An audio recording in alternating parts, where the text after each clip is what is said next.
அனைவருக்கும் வணக்கம். நீண்ட நாளாக எனக்கு ஒரு ஆசை. என்ன அப்படின்னா, தமிழ் ஆசிரியராக தான் என்னுடைய பணி. குறிப்பாக இந்த தமிழ் ஆசிரியர் அப்படிங்கிற தமிழ் மேலே நம்ம அதிக உடன்பாடு. என்னுடைய புத்தகங்கள்லாம் ஒரு புத்தகங்கள் கூட நான் எழுதியிருக்கேன். இப்போ என்ன அப்படின்னா, பாடப்பகுதியில் 12ஆம் வகுப்பில் தலைக்குளம் அப்படின்னு சொல்லி ஒரு கதை.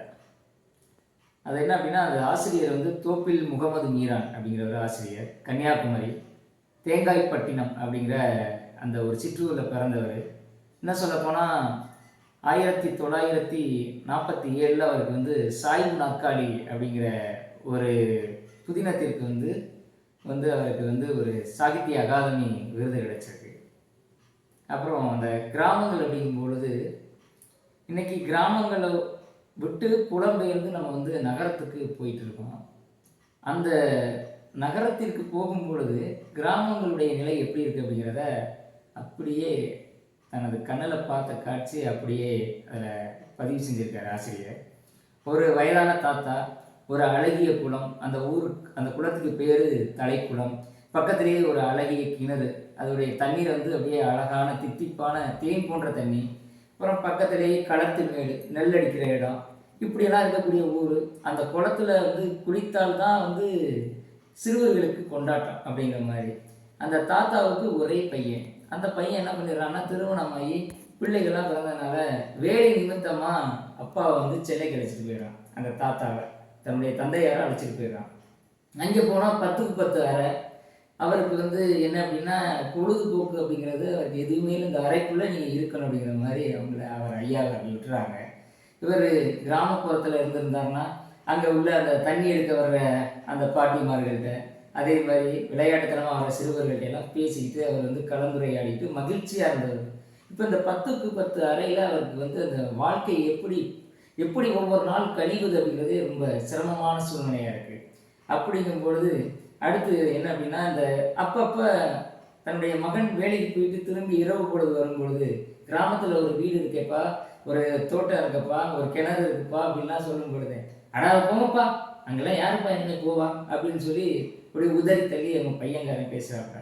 அதே மாதிரி மருமகனும் அது மட்டும் இல்லாமல் அந்த பேர குழந்தைகள் எல்லாம் கூப்பிட்டு ஏதாவது கதை சொல்கிறப்பா வாங்கப்பா அப்படின்னா, போங்க தாத்தா நான் சுற்றி டிவி பார்க்க போகிறேன் அப்படின்னு சொல்லி பிள்ளைங்கள்லாம் ஓடுதுங்க.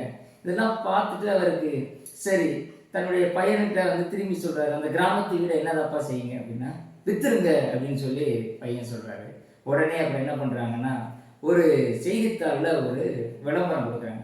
இந்த மாதிரி அந்த வீடு எப்படி அப்படின்னா, 4 பக்க வாசப்படி, உள்ளே சூரியன் அந்த துளசி மாடத்தில் விழுகும், அந்த மாதிரி அழகான வீடு. அப்படியெல்லாம் விளம்பரத்தை ஒப்புமைப்படுத்தி வீட்டை கொடுக்குறாங்க. அந்த விளம்பரத்தை கொடுக்கும் பொழுது ஒரு வக்கீல் ஓய்வு பெற்றவர் வராரு, வீட்டை நான் வாங்கிக்கிறேன் அப்படின்னு. சரி வீடு எங்கே இருக்குங்க அப்படின்னா, சென்னையிலேருந்து 100 கிலோமீட்டர் போக முடியும். மகிழ்ந்துல கூட்டிகிட்டு போகிறாரு. ஊரை போய் பார்த்தா இவங்க எல்லாரும் கிராமத்தை விட்டு நகர்ப்புறத்துக்கு வந்துட்டாங்க. நீண்ட காலம் ஆயிடுச்சு. போனால் அந்த தலைக்குளம் அப்படிங்கிறது வத்தி அப்படியே வறண்டு போய் கிடக்கு. கிணற்றுல தண்ணீர் இல்லை. வீடு அப்படியே என்ன அப்படின்னா, அப்படியே ஆள் இல்லாமல் அப்படியே வெறும் தூசியும் தும்பட்டியுமா அப்படியே இருக்குது. இதை பார்த்துட்டு தாத்தாவுக்கு அப்படியே மனது அப்படியே படப்படன்னு அடிக்க ஆரம்பிச்சிருச்சு. அங்கேருந்து என்ன பண்ணுறாங்கன்னா, இந்த வக்கீல் ஆனால் அவர் அந்த ஓய்வு பெற்ற வழக்கறிஞர் பார்த்துட்டு எனக்கு இந்த வீடு ரொம்ப பிடிச்சிருக்கு அப்படின்னு சொல்கிறாரு. ஆனால் அந்த பக்கம் களத்து மேட்டில் நெல் அடிச்சுட்டு இருந்தாங்க. அப்போ அதெல்லாம் இல்லாமல் போச்சு. தலைக்குளத்தில் யாருமே குளிக்க இல்லை, அப்படியே வறண்ட பூமியாக கிடக்கு. இதெல்லாம் பார்த்துட்டு அவர் என்ன பண்ணுறாருன்னா, பக்கத்தில் உள்ள ஒரு சின்ன பெட்டி கடையில் போய் ஒரு வாட்டர் பாட்டில் தண்ணீரை வாங்கி அப்படியே மெதுவாக குடித்து அவருடைய அப்படியே ஆறுதல் அப்படியே மனசை நிம்மதிப்படுத்துகிறாரு. வக்கீல் ஐயா கேட்குறாரு, ஐயா நீங்கள் வர்றீங்களா என்னோட அப்படின்னு சொல்லி. இல்லை நீங்கள் போங்க, எனக்கு கொஞ்சம் வேலை இருக்குது அப்படின்னு சொல்லிட்டு திரும்பி என்ன பண்ணுறாருன்னா, தன்னுடைய கிராமத்திலேயே இருக்க முயற்சி பண்ணுறாரு. இந்த கதையிலேருந்து என்ன சொல்ல வர்றார் ஆசிரியர் அப்படின்னா, நம்ம கிராமங்களை மறந்து நம்மளுடைய சிற்றூரை மறந்து இன்னைக்கு நம்ம புலம்பெயர்ந்து வேறு பெரிய ஊர்களை நோக்கி போயிட்டு இருக்கோம். இதனால் கிராமங்கள் அழிந்துக்கிட்டு இருக்கு அப்படிங்கிறத ஆசிரியர் தத்துரூபமாக சொல்லியிருக்காங்க. பிடிச்சிருந்தா லைக் பண்ணுங்கள். நன்றி, வணக்கம்.